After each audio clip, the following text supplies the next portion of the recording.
these are lookups. So you'll see that lookups are a subset of the resources, the add-ons that you can subscribe to. A lookup is very, very simply just a list of values, a key and then a value.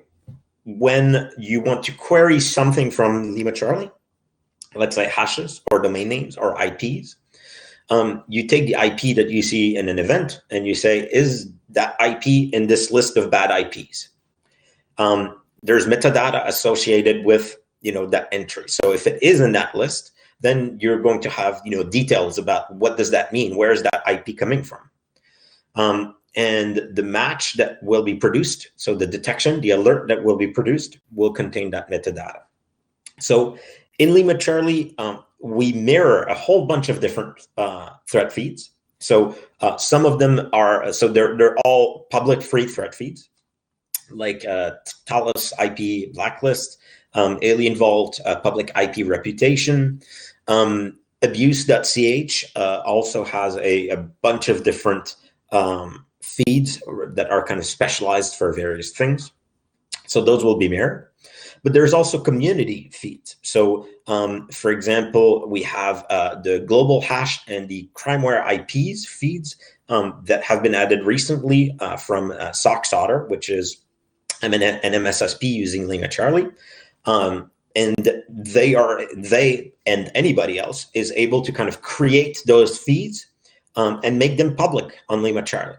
So in their case, I believe they're updating those every 4 hours from various sources that they have. You'll see some information around, in the add-on section, some information about what those are. And you just click subscribe, and that gives your organization access to those.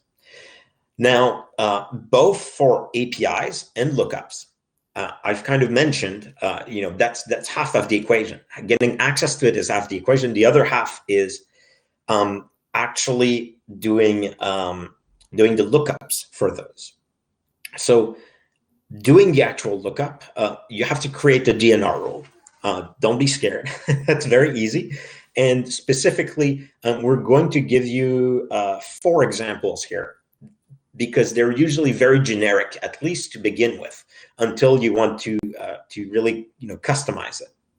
So let's start with VirusTotal in the same order that we did this. So VirusTotal, the logical way that you want to query it against VirusTotal is fairly straightforward. So we want to do a we want to do a lookup. So that's the operation for our rule. The type of event that we want to do the lookup from is code identity, so deduplicated hashes. We want to do the lookup based on the main hash. In LimaCharlie, if you see a hash, the generic form of the hash is always SHA-256. Code identity also has MD5 and SHA-1. In this case, we'll just simplify and just look up the SHA-256.